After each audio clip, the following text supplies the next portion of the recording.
Hoje nós vamos responder uma pergunta, na verdade não é uma pergunta que nós achamos, mas é uma pergunta que nós imaginamos que vários autores devem ter, especialmente quando eles estão começando, que é: eu devo começar com uma trilogia ou devo começar por um livro solo?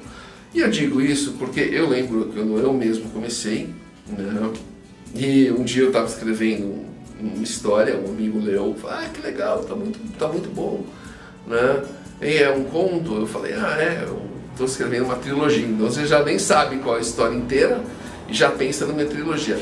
E por que acontece isso, né? Bom, isso acontece porque se você... Muitas vezes o autor, que ele também é leitor, ele começa a ler, e depende do gênero, é até complicado você achar livros que são solos, né? Achar livros que não são partes de uma série, de uma duologia, de uma trilogia, né? De uma quadrologia. Então é problemático. Por quê? Porque a pessoa lê, a pessoa vai pesquisar, ela gostou, é um best-seller e tal, ela vai pesquisar e descobre que essa trilogia, ela é o primeiro livro do autor, o primeiro livro da autora, né? Nós já falamos do Som de Ossos, foi o primeiro livro da autora. Então, aí o que o autor pensa? Falou: poxa, se o editor, né, ele apostou numa trilogia e está lançando essa trilogia, pô, então eu também posso escrever uma trilogia porque ele vai apostar nisso, né? E não é assim, como eu falo, lendo engano. Por quê? Porque o editor nacional e o editor importado, são lá de fora, né, são duas coisas completamente diferentes. O editor lá de fora, ele é um assim, eu sei, isso é uma coisa difícil, eu já comentei isso a respeito com um colega do meio, que é uma coisa que não é legal de se falar, né? Eu falo que é uma realidade que não muita gente gosta, né? Que é o que? A maioria dos editores, especialmente das grandes casas editoriais nacionais, não são editores. Eles são compradores de direito autoral, né? Eles são aqueles caras que olham lá fora e falam: ah, o tal livro está sendo aqui na lista dos best-sellers do New York Times, né, de alguma coisa, eu vou traduzir, comprar e trazer para cá. Pronto, perfeito, aí resolveu o problema. Ah, tal livro aqui está sendo adaptado para filme, poxa, vou trazer para cá, porque é best-seller, está virando filme, né, então tá ótimo. E o que é um editor? Um editor, ele é um cara que ele vai olhar para o mercado e falar: poxa,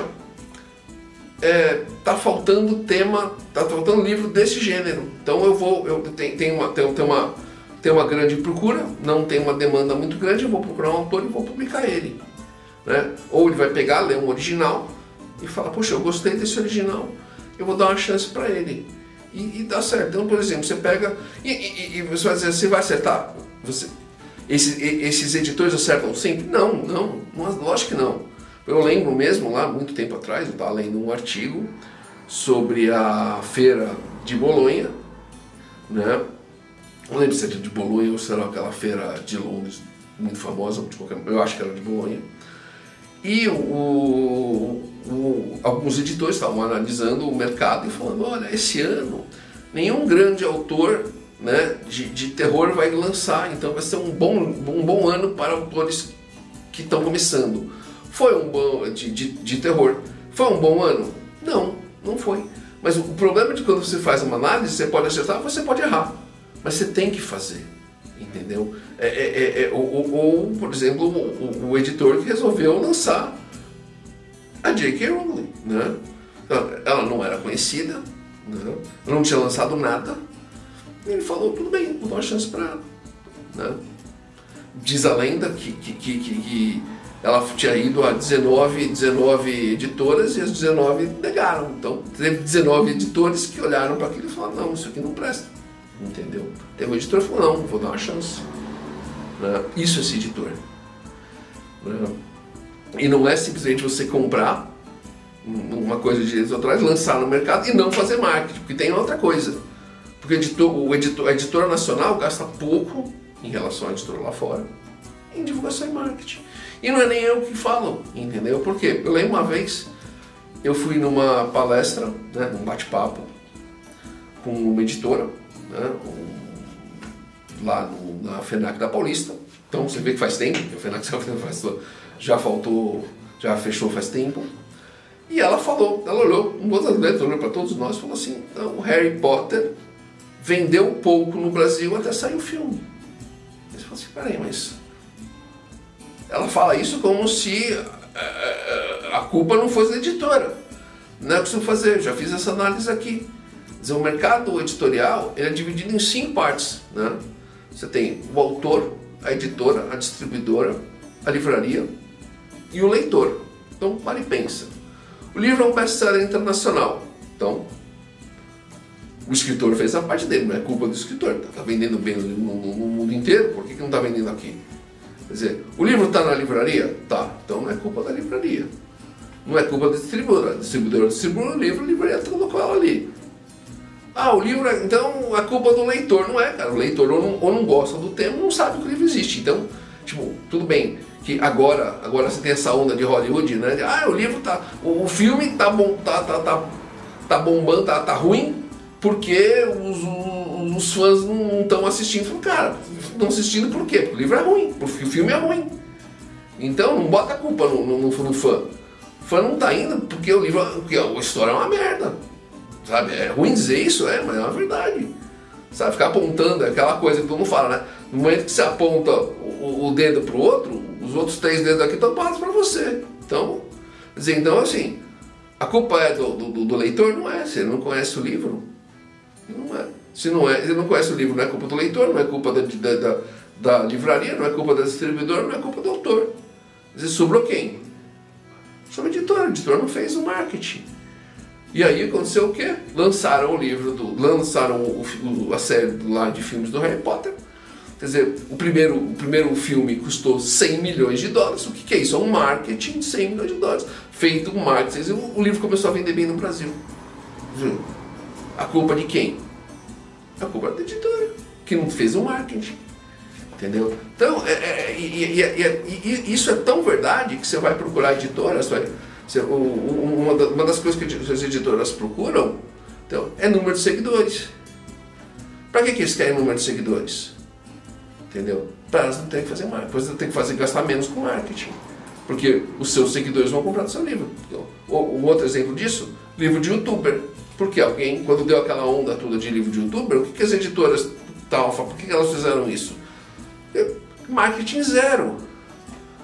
Entendeu? O cara tem lá seus 1.000, 2.000, 3.000, 5.000, não sei quantos mil seguidores.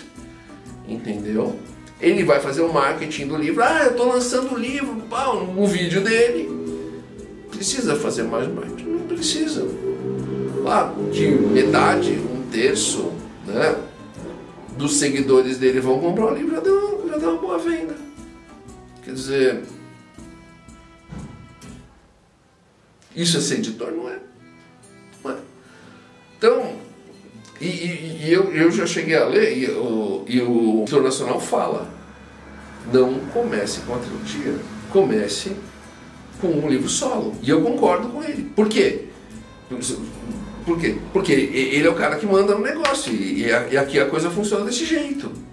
Então não adianta você falar: mas o autor americano começa com trilogia. Sim, mas você não está no mercado americano. Entendeu? Até porque, para e pensa, assim, eu costumo chamar assim de a teoria dos 2 acertos e 2 erros, né? Por quê? Eu já vi muito livro, eu mesmo já comentei a respeito disso, de livro que vendeu pouco, e a editora só lançou o primeiro, né? Porque aí o que acontece? A editora lança o primeiro, aí o leitor olha e fala: não é um livro conhecido, não é um autor conhecido, né? Eu vou esperar a editora lançar o segundo, porque se ela lançar o segundo, ela vai lançar o terceiro, né? Então ele não compra o segundo livro, o primeiro livro, esperando o segundo. Por quê? Porque ele não quer ler o primeiro livro e ficar com raiva, né, de ter gostado daquilo e ter que ficar esperando e não ter a história pela metade, né? Agora a editora não vai lançar, eu vou ficar aqui bravo, porque eu não sei o resto da história. Então eu vou esperar o segundo livro. Aí a editora faz o quê? Ela olha e fala: mas eu não vou lançar o segundo livro porque o primeiro vendeu mal, né? Ninguém comprou o primeiro, então... Aí o que acontece? A editora fala: tá vendo? Tá certo, eu não lancei o primeiro porque economizei meu dinheiro. né? Não lancei o primeiro, não lancei o segundo porque o primeiro não vendeu. E o leitor fala, tá vendo? Tá certo, não comprei o primeiro, a editora fez exatamente o que eu pensei. Não lançou o segundo. Então tá todo mundo tá certo? Tá todo mundo certo, mas tá todo mundo errado. Porque se o leitor comprasse o primeiro, a editora ia lançar o segundo, ele teria os 3 livros. Se a editora lançasse o segundo, o autor ia comprar o primeiro e o segundo e esperando o terceiro. Ou seja, todo mundo comete um erro, todo mundo se acha certo e na verdade tá todo mundo errado, né? Então cuidado, né? com esse tipo de situação, né? Que, por exemplo, quando eu falo de livro solo, até por um motivo, eu já até comentei a respeito no meu artigo e o meu vídeo sobre bloqueio do escritor, que é o quê? Quer dizer, você começa uma trilogia, né? Então você faz uma história muito longa, que vai ser dividida em 3 partes e tal, e qualquer história, ela é como um relacionamento, né? Então, no começo é tudo bom, né? Oh, tudo bom, a história está toda sendo criada na sua cabeça, os personagens estão todos ali, pau, né? É tudo lindo, não tem defeito, né? Você escreve pra caramba, chega no meio do livro, e no meio do primeiro livro, quanto mais no segundo e no terceiro, você está cansado, aquela história já não está mais naquela pegada toda de começo de história. Você, poxa, agora eu tenho que escrever, tal. E ainda mais no mundo atual, né? Quer dizer, que você liga o computador, vou ligar o computador para escrever, né? Mas antes eu vou checar o meu e-mail, depois eu vou checar o meu Facebook, depois o meu Insta, depois o meu LinkedIn, depois o meu TikTok, depois o X, aí eu vou dar uma olhada no YouTube para procurar uns... Acabou o dia, né? Acabou o dia e você só procrastinou. Tanto é, tem episódio muito engraçado dos Simpsons, né? Que a Lisa descobre lá que a autora de uma série de livros que ela ama não é. Que, na verdade, os livros são escritos por um grupo de pessoas. E o Homer, descobrindo isso, chama um grupo, né? Então ele chama o Bart, o Moe, uma das irmãs da Marge, que gosta de fantasia, né? E até o Neil Gaiman aparece fazer parte do grupo deles, né? E é o professor, né? O professor lá, o professor Frink. E eles começam a escrever, a desenvolver a história. Então a história vai ser igual. E nisso a Lisa descobre, né? Isso é um erro, eu vou escrever meu livro. E no fim eles terminam o livro deles, né? Estão lá colocando na impressora dela, ela não escreveu uma linha, porque ela veio com bloqueio de escritor. Então, cuidado, escrever um livro, escrever um romance já é algo difícil. Se é uma trilogia é pior ainda, então... E o editor sabe disso, então, normalmente quando você começa, esse aqui é o primeiro livro de uma trilogia, cadê os outros 2? Não, é. Se você vai vender uma trilogia, você tem que ter os 3 prontos. Então, escreve uma parte de uma série. Aí você fala assim, mas qual a diferença de série para trilogia? Assim, né? Uma trilogia, uma duologia é uma história que ela vai acabar em 2 partes. Uma trilogia é uma história vai acabar em 3 partes. Uma série é uma história fechada. Acabou a história, mas esse mundo é interessante, né? Esse personagem funciona. Eu vou fazer outra história dele, vou fazer uma terceira, uma quarta. Então, por exemplo, as histórias de Sherlock Holmes são assim. Elas são fechadas, mas tem várias histórias. Você gostou de uma, você lê as outras. As histórias do 007 são assim, né? As histórias do Conan são assim. Quer dizer, você não tem um livro imenso, você tem vários contos, noveletas e não sei o quê. Cada história é uma história fechada. Você gostou você gosta de ler? Vai lá, lê, entendeu? Tem outro livro. Poxa, mas eu preciso comprar um livro? Não, mas se você gostou, você vai comprar, né? É uma série. As histórias são fechadas, independentes, né? Diferente de uma trilogia, entendeu? Inclusive, esse é um problema, até porque, eu nem comentei isso, porque atualmente muitas editoras, elas lançam trilogias, né?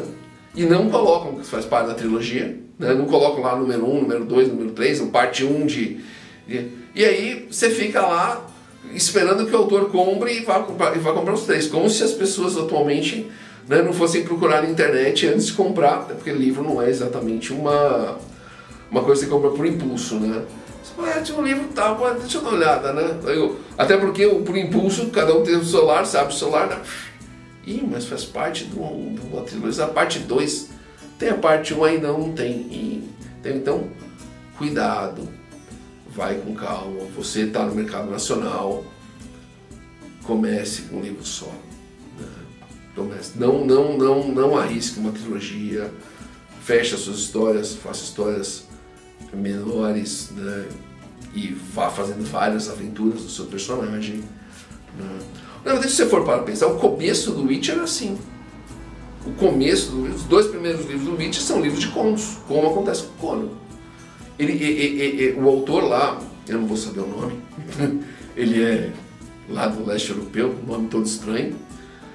Ele começou a escrever a série, né, efetivamente, uma história que termina e outra dando continuidade numa história, fazendo uma história só, tipo uma grande e enorme novela, a partir do 3º livro. Os 2 primeiros livros são livros de noveletas.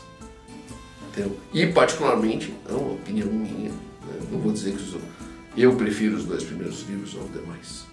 Entendeu? Eu prefiro muito mais os 2 primeiros livros aos demais. Eles são ótimos. De qualquer maneira, como eu falei, né? Essa é uma pergunta que diversos autores devem ter, então nós trouxemos. Né? E se você está começando, não comece com uma trilogia, comece com um livro só. Espero que você tenha gostado. Né? Como eu sempre comento, se você gostou, curte, compartilha com seus colegas escritores que possam ter essa mesma dúvida. E nos siga para mais dicas, mais perguntas, né? Mais resenhas que a gente faz. E até a próxima.